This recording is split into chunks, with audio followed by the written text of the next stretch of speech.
Dear students, आज हम पढ़ने जा रहे हैं विद्युत रसायन चैप्टर नंबर 3 ट्वेल्थ क्लास का। तो सबसे पहले हमारा चैप्टर नंबर 2 फिनिश हो गया है, अब 3 स्टार्ट हो रहा है। इसका फर्स्ट लेक्चर है, ठीक है, इलेक्ट्रोकेमिस्ट्री। इलेक्ट्रो का मतलब विद्युत, केमिस्ट्री मतलब रसायन, विद्युत रसायन, ठीक है। पूरी एनसीईआरटी पर आधारित है और ये 5 नंबर की यूनिट आती है, माने एक ही क्वेश्चन आता है 5 नंबर का, ठीक है। उसके 2 पार्ट हो सकते हैं 2.5 नंबर के, लेकिन क्वेश्चन एक ही होगा। जैसे निम्न को समझाइए तो 2.5 नंबर का एक हो गया और 2.5 का एक हो जाएगा। इस तरह से 5 नंबर का एक क्वेश्चन आता है। तो देखिए, सबसे पहले हमें समझना है विद्युत रसायन का मतलब क्या है। इस यूनिट में हम क्या पढ़ेंगे, पूरी यूनिट में हमें क्या पढ़ना है। विद्युत रसायन यानी कि ये एक रसायन विज्ञान की शाखा है जिसमें विद्युत ऊर्जा को रासायनिक ऊर्जा में और रासायनिक ऊर्जा को विद्युत ऊर्जा में परिवर्तन का अध्ययन किया जाता है। यानी कि पूरी यूनिट में यही चलेगा, विद्युत ऊर्जा रासायनिक ऊर्जा, यानी विद्युत ऊर्जा से हम रासायनिक ऊर्जा परिवर्तित कर सकते हैं और रासायनिक ऊर्जा से विद्युत ऊर्जा। ये किस प्रकार परिवर्तित कर सकते हैं। देखो, 2 तरह के सेल होते हैं, एक होता है विद्युत अपघटनी सेल और एक होता है विद्युत रासायनिक सेल। ये कैसे होते हैं हम देखो डेली यूज में, तो मैं बता दूँ विद्युत अपघटनी सेल कैसे।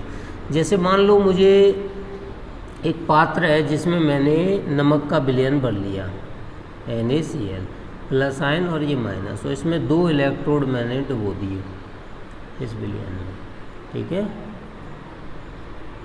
अब ध्यान से देखोगे तो जो धनायन है ये मान लो ऋण इलेक्ट्रोड है, ये मान लो धन इलेक्ट्रोड है।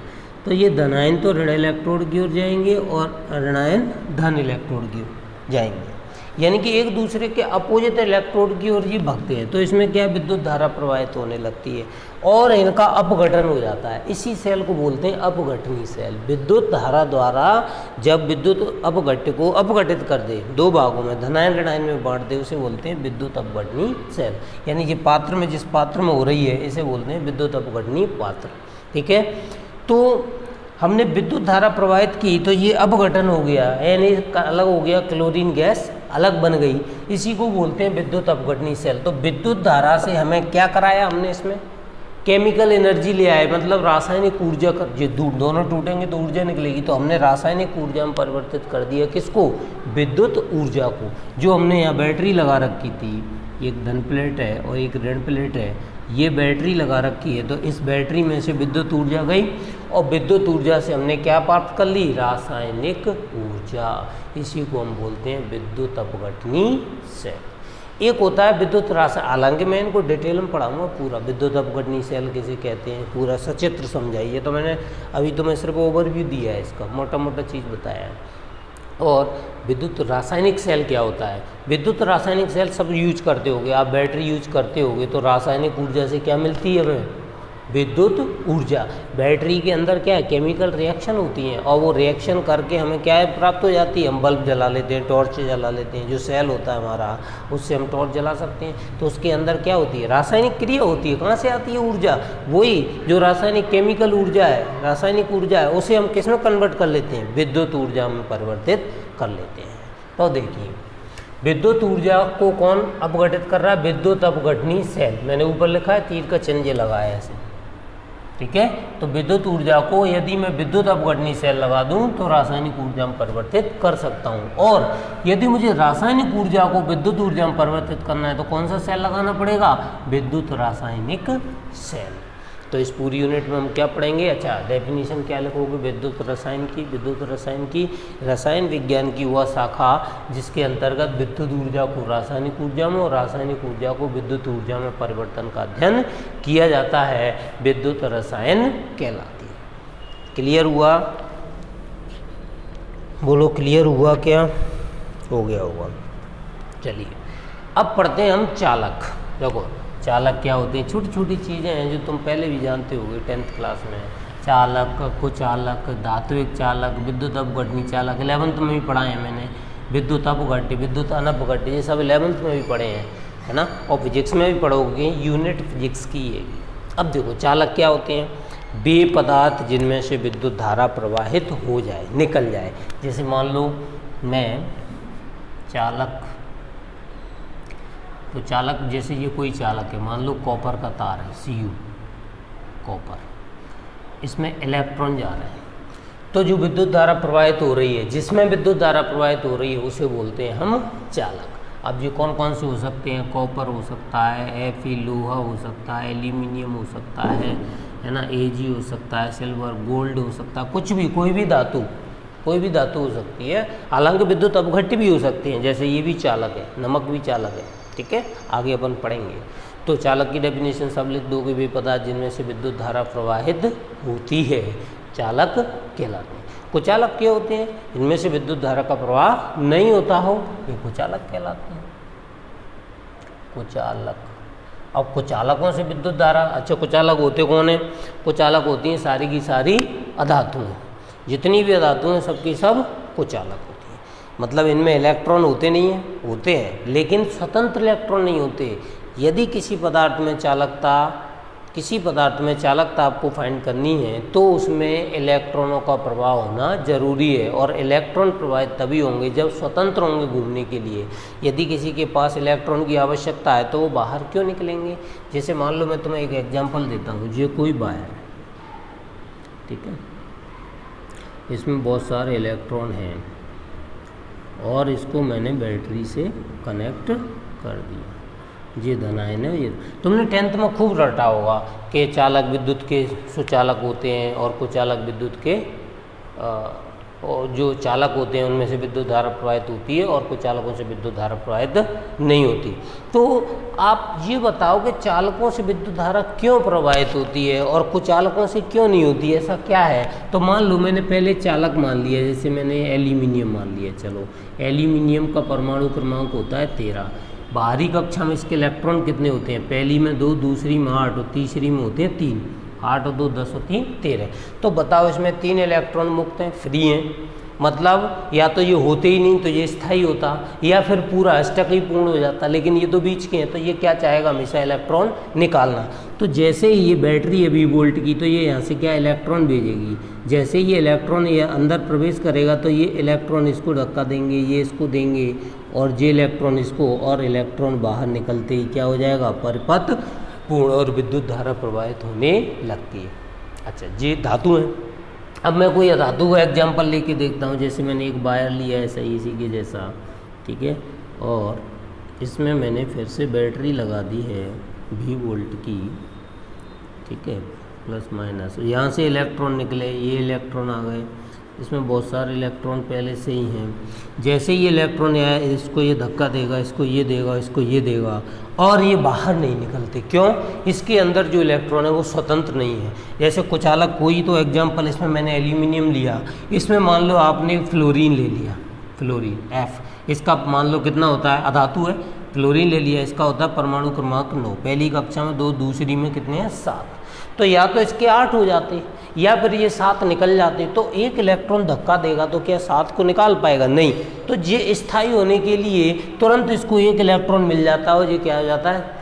एकदम स्थायी हो जाता है। अब इसमें से इलेक्ट्रॉन निकालना असंभव है। ये इलेक्ट्रॉन त्यागती नहीं है, अधातुएं इलेक्ट्रॉन ग्रहण करती हैं, और जब बैटरी से इनको इलेक्ट्रॉन मिल गया है तो वो और ज़्यादा स्थायी हो गई पहले से भी। अब इनसे इलेक्ट्रॉन नहीं निकलेगा, और जब तक इलेक्ट्रॉन बाहर नहीं आएगा तब तक ये विद्युत धारा का चालन नहीं कर सकते। इसीलिए अधातुएं विद्युत की कुचालक होती हैं, जबकि धातुएं विद्युत की सुचालक होती हैं। आ गया समझ में? ये 10वीं में खूब तुमने रटा होगा कि धातुएं विद्युत की सुचालक और धातुएं विद्युत की कुचालक, बस इतना रट लिया हो गया। ये नहीं पता कि धातुएं क्यों होती हैं विद्युत की सुचालक और धातुएं क्यों होती हैं विद्युत की कुचालक। आज तुम्हें समझ में आ गया कि अधातुएं अपना अष्टक पूर्ण करने के लिए इलेक्ट्रॉन ग्रहण करती हैं, त्यागती नहीं है, जबकि धातुएं अष्टक पूर्ण करने के लिए इलेक्ट्रॉन त्यागती हैं, और वो त्याग के अपना अष्टक पूर्ण करती हैं। जैसे कि एल्यूमिनियम 3 इलेक्ट्रॉन त्यागने की कोशिश करेगा और 3 इलेक्ट्रॉन निकल भी सकते हैं आसानी से, लेकिन 7 नहीं निकल सकते।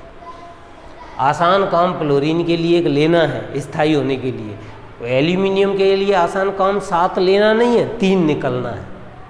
क्लियर? चलिए, कुचालक हो गए। अब तीसरे नंबर पे आता है धात्विक चालक। अच्छा, चालक कितने प्रकार के होते हैं? 2। पहला है धात्विक चालक, धात्विक चालक और दूसरा होता है अधात्विक चालक, धात्विक चालक और दूसरा होता है विद्युत अपघटनीय चालक। चालक दो प्रकार के होते हैं ना, धात्विक चालक और विद्युत अपघटनीय चालक। अब धात्विक चालक क्या होते हैं? धातुओं में से विद्युत धारा का चालन हो रहा हो तो धात्विक चालक, और धात्विक चालकों में कभी भी कोई रासायनिक परिवर्तन नहीं होता। जैसे ये कॉपर की रॉड है, इसमें कोई रासायनिक क्रिया हुई क्या? नहीं हुई। तो इसमें पदार्थ का स्थानांतरण नहीं होता, जैसा आपका पदार्थ पहले था वैसा ही विद्युत धारा प्रवाहित होने के बाद रहता है। इसीलिए धात्विक चालकों में कोई रासायनिक क्रिया, कोई रासायनिक परिवर्तन नहीं होता, पदार्थ का स्थानांतरण नहीं होता, जैसा पहले था वैसा ही रहता है। और धात्विक चालकों में चालकता का कारण क्या है? मुक्त इलेक्ट्रॉन, जो कि किसी परमाणु की बाहरी कक्षा के होते हैं, मुक्त, स्वतंत्र, घूमने के लिए स्वतंत्र होते हैं, तभी विद्युत धारा का चालन होगा। यदि उनमें अट्रैक्शन हुआ तो विद्युत धारा का चालन नहीं होगा। जैसे फ्लोरीन में इलेक्ट्रॉनों का क्या था? आकर्षण था, ये बाहर नहीं निकलने दे रहा, जबकि धातुओं में विद्युत धारा का चालन होता है। इलेक्ट्रॉन क्या होते हैं? इनमें स्वतंत्र होते हैं बाहर निकलने के लिए। अब देखो, धात्विक चालक वे पदार्थ जो अपने में से विद्युत धारा का चालन करते हैं, अपने में से, जैसे ये तार है इसमें से विद्युत धारा का चालन करते हैं, धात्विक चालक कहलाते हैं। और इनमें कोई रासायनिक परिवर्तन भी नहीं होता, जैसा पदार्थ पहले था वैसा ही बाद में प्राप्त होता है। इनमें पदार्थ के गुण भी नहीं बदलते, जैसे गुण पहले थे वैसे ही गुण बाद में रहते हैं। इनमें कारण यदि पूछे तो कारण क्या बताओगे? कारण बताना कि धात्विक चालक वे चालक हैं जिनमें चालकता का कारण होता है स्वतंत्र इलेक्ट्रॉन, मुक्त इलेक्ट्रॉन के कारण विद्युत धारा का चालन होता है धात्विक चालकों में। ठीक है, अब आता है विद्युत अपघटनीय चालक। विद्युत अपघटनीय चालक किन में होते हैं? विद्युत अपघट्यों में होते हैं। जैसे कि ये विद्युत अपघट्य है, नमक है, NaCl है, KCl है ना, AgCl है, ये सब के सब क्या है? विद्युत अपघट्य। विद्युत अपघट्य कौन से पदार्थ होते हैं? वे पदार्थ जो आयनों में बट जाए, अपघटित हो जाए, वो विद्युत अपघटनीय चालक कहलाते हैं। यानी जल में मिलाने पर बट जाए, विद्युत धारा प्रवाहित करने पर आयनों में बट जाए, तो वो कहलाते हैं विद्युत अपघटनीय चालक, विद्युत अपघट्य कहलाते हैं। अब विद्युत अपघटनीय चालक कौन से हैं? ये पदार्थ सब विद्युत अपघटनीय चालक हैं जो अपने में से विद्युत धारा को प्रवाहित होने देते हैं। देखिए, वे पदार्थ जो अपनी पिघली अवस्था में या जलीय विलयन में, यानी नमक में आप यदि ठोस पदार्थ, जैसे नमक की ठोस है, नमक ठोस होता है और उसमें आप करंट प्रवाहित करना चाहोगे बैटरी से तो नहीं होगी, या तो इसको पिघलना पड़ेगा यानी पिघलाना पड़ेगा गर्म करके, या फिर इसमें जल मिलाना पड़ेगा, यानी कि या तो इसके जलीय विलयन में विद्युत धारा प्रवाहित होगी या इसकी पिघली हुई अवस्था में विद्युत धारा प्रवाहित होती है। वे पदार्थ जो अपनी पिघली हुई अवस्था में या जलीय विलयन में आयनों के माध्यम से विद्युत धारा का चालन होता है। आयनों के माध्यम से, जैसे ये धनायन और ये ऋणायन, आयनों के माध्यम से ही विद्युत धारा का चालन होता है। धनायन और ऋणायन कैसे होता है? धनायन अपने अपोजिट इलेक्ट्रोड की ओर जाएगा, ऋण इलेक्ट्रोड की ओर, और ऋणायन अपने अपोजिट इलेक्ट्रोड यानी कि धन इलेक्ट्रोड की ओर। जब ये विपरीत इलेक्ट्रोड की ओर गति करते हैं तो विद्युत धारा प्रवाहित होने लगती है। इसमें भी कारण क्या है? धात्विक विद्युत अपघटनीय चालकों में चालकता का क्या कारण है? मुक्त आयन। उनमें क्या था? मुक्त इलेक्ट्रॉन। इनमें क्या होगा? मुक्त आयन। आयन स्वतंत्र होने चाहिए घूमने के लिए। यदि इनमें अट्रैक्शन ज़्यादा हुआ तो विद्युत धारा का प्रवाह नहीं होगा। तो इनमें भी मुक्त होने चाहिए, पर अंतर ये है कि विद्युत अपघटनीय चालकों में आयन मुक्त होने चाहिए और धात्विक चालकों में इलेक्ट्रॉन मुक्त होने चाहिए। यानी इनमें इलेक्ट्रॉनों के माध्यम से विद्युत धारा प्रवाहित नहीं होती, आयनों के माध्यम से होती है, धनायन और ऋणायन के माध्यम से। वे पदार्थ जो अपनी पिघली हुई अवस्था में या जलीय विलयन में आयनों के माध्यम से विद्युत धारा का चालन करते हैं, विद्युत अपघटनीय चालक कहलाते हैं। विद्युत अपघटनीय चालक कहलाते हैं। विद्युत अपघटनीय चालक कहलाते हैं। ठीक है, इनमें रासायनिक परिवर्तन होता है, देखो क्रिया हुई, ये अपघटित हो गए क्या है, नमक में से सोडियम अलग हो गई, क्लोरीन अलग हो गई, यानी पदार्थ का स्थानांतरण हो जाता है।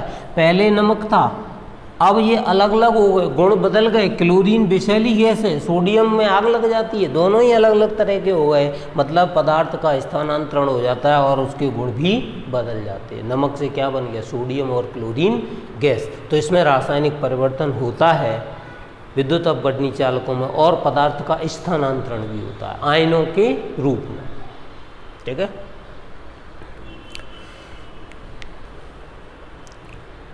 अच्छा इनके उदाहरण धात्विक चालकों के तो मैंने तुम्हें बता दें, इनके उदाहरण जैसे ये नमक है, NaCl, KCl, AgCl, ये सारे क्या है, इनके उदाहरण हो गए KOH, NaOH, ठीक है, ये हो गए लवण, ये क्षार, HCl अम्ल, H2SO4, इन सब में आयन, जिनमें आयन होते हैं वे सब विद्युत धारा का चालन कर सकते हैं और सारे के सारे ही क्या कहलाते हैं, विद्युत अपघटनीय चालक।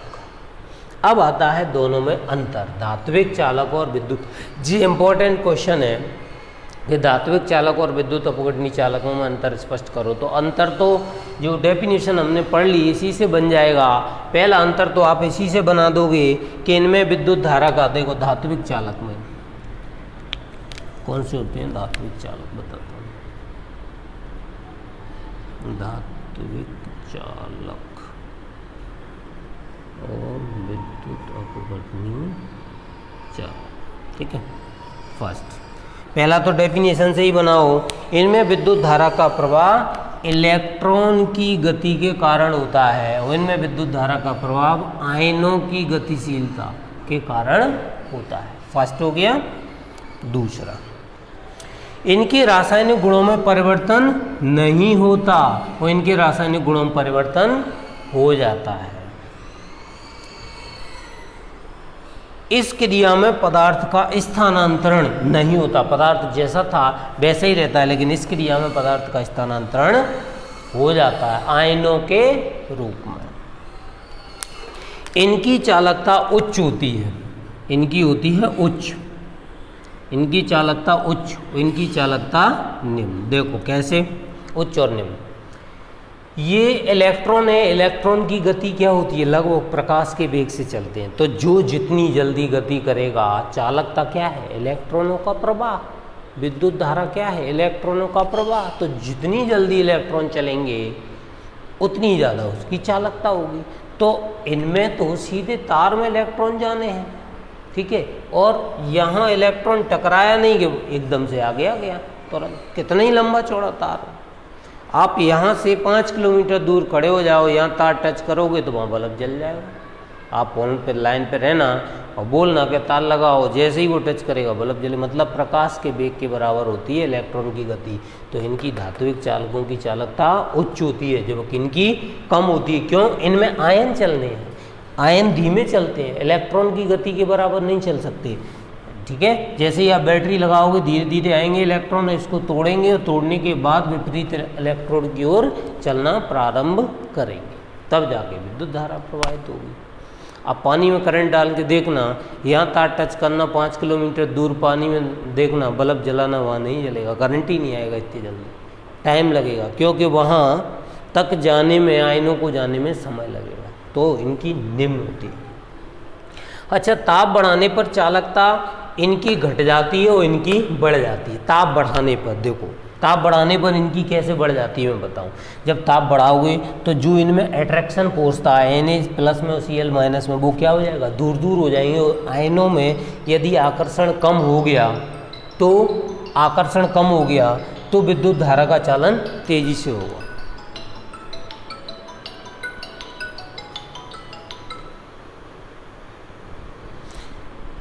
देखिए, यदि आयनों में आकर्षण कम हो गया, यानी ये स्वतंत्र हो गए तो ये तेजी से विपरीत इलेक्ट्रोड की ओर जाने लगते हैं, ठीक है।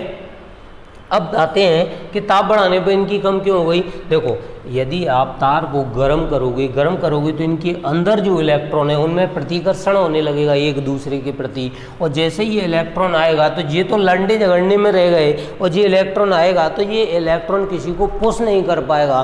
जैसे आप किसी को धक्का दो, लड़ रहे होगे, तो आप लड़ते हुए आदमी को धक्का नहीं दे सकते क्योंकि वो आपस में ही लड़ रहे हैं, तुम उनको क्या हटाओगे। तो इनमें इतना ज़्यादा प्रतिकर्षण हो जाता है कि ये इलेक्ट्रॉन, आने वाला इलेक्ट्रॉन, इसको जगह ही नहीं मिलती कि वो कैसे अंदर प्रवेश करे, तो चालकता क्या हो जाती है, घट जाती है, क्योंकि इनमें प्रतिकर्षण, इलेक्ट्रॉन प्रतिकर्षण बढ़ जाता है। क्लियर? चलिए अब आते हैं, इसका स्क्रीनशॉट ले लिया करो जो मैं समझाता जाता हूँ। अब आते हैं विद्युत अपघट्य कितने प्रकार के होते हैं। विद्युत अपघट्य कितने प्रकार के होते हैं? तो विद्युत अपघट्य 2 प्रकार के होते हैं, प्रबल विद्युत अपघट्य और दुर्बल विद्युत अपघट्य।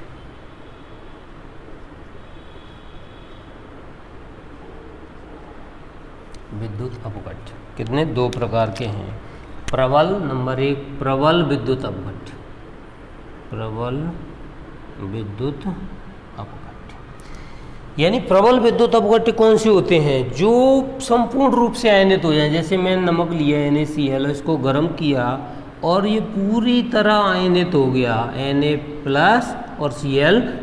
ये मैंने 100% लिया, या ये 90% भी हो गया लगभग पूर्णतः। यदि 100% पूरा हो गया आयनित तो भी प्रबल है, और 90% भी हो गया तो भी प्रबल विद्युत अपघट्य, यानी लगभग पूर्ण रूप से आयनित हो जाए। विद्युत अपघट्य का मतलब आयनित, और प्रबल मतलब स्ट्रॉन्ग। कब बनेगा? जब जितना पदार्थ लिया उतना पूरा टूट गया, तो उसे बोलते हैं प्रबल विद्युत अपघट्य। देखो डेफिनेशन, वे अपघट्य जो जलीय विलयन में लगभग पूर्णतः आयनित हो जाते हैं प्रबल विद्युत अपघट्य कहलाते हैं। इनके उदाहरण, जैसे मैं एग्जाम्पल दूं, प्रबल अम्ल, प्रबल क्षार और प्रबल लवण। प्रबल अम्ल, प्रबल अम्ल कौन से होते हैं? जैसे HCl, H2SO4 पहला एग्जाम्पल। दूसरा प्रबल क्षार, प्रबल क्षार KOH, NaOH प्रबल क्षार। प्रबल लवण भी होते हैं, प्रबल लवण, लवण कौन से होते हैं? NaCl, KCl। ये हो गए प्रबल विद्युत अपघट्य। अब आती है बारी दुर्बल विद्युत अपघट्य की। वे कौन से होते हैं? दुर्बल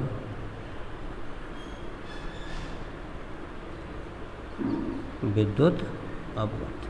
तो दुर्बल विद्युत अपघट्य कौन से पदार्थ होंगे? वे पदार्थ जो पूर्णतः आयनित नहीं होते, यानी आंशिक रूप से आयनित होते हैं, दुर्बल विद्युत अपघट्य कहलाते हैं। जैसे मैंने एसिटिक अम्ल लिया CH3COOH, ये दुर्बल विद्युत अपघट्य है। इसको आप लोगे ना तो ये किस में टूटेगा? CH3COOH, CH3COO negative plus H negative. तो ये मान लो शुरू में तो 100% ही हुआ, और ये 30% के आसपास विघटित हुआ। तो 30% विघटित हुआ मतलब क्या है?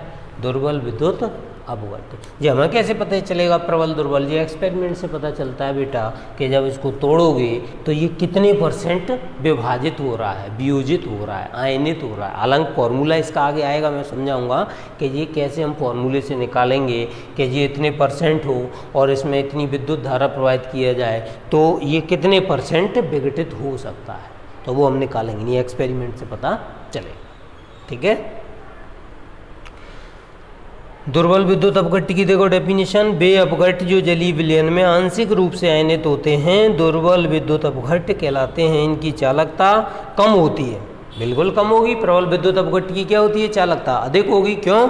क्योंकि ये 100% आयन पूरे आयनित हो गए, माने आपस में अट्रैक्शन कम है। जब पूरे ही आयनित हो गए तो सारे आयन काम कर रहे हैं, और इसमें 30% सिर्फ आयन है, बाकी तो वैसे ही पड़ा हुआ है, तो 30% आयन काम करेंगे। तो बताओ, इसमें विद्युत धारा का चालन कम होगा, इसमें विद्युत धारा का चालन अधिक होगा। क्लियर हुआ? चलो, इसके और भी एग्जाम्पल्स आप दे सकते हो, जैसे CaOH का होल ट्वाइस, Cl3, ये क्षार हो गया, ये अम्ल हो गया, और भी क्षार दे सकते हो, AlOH का ओल थराइस। कुल मिला के जो है आपने धातुएं तो पढ़ी होंगी, एक होती हैं क्षार धातुएं, एक होती हैं क्षारीय मृदा धातुएं। देखो ली हेलिना की रब से फरियाद, देखो लीना की रब से फरियाद, ये ग्रुप 1 की धातुएं हैं, ये सारी की सारी प्रबल बनाती हैं क्योंकि इन पे के ऊपर धनायन होता है सिर्फ एक। और इसके जस्ट बगल से मैं लिख दूं ग्रुप 2 की धातुएं होती हैं बेटा, मांगे, कार, स्कूटर, बाप, राजी। बेटा, मांगे, कार, स्कूटर, बाप, राजी, ये ट्रिक है याद रखने की, मैं तुम्हें भी समझा दूंगा, आगे आएगा तब, ठीक है। Beryllium, magnesium, calcium, strontium, barium और रेडियम, ये वर्ग 2 की धातु हैं। देखो मैंने इसमें लिया है कैल्शियम, और वर्ग 3 की भी होती हैं, बोरॉन, गैलियम, इंडियम और थैलियम, ये वर्ग 3 की हैं।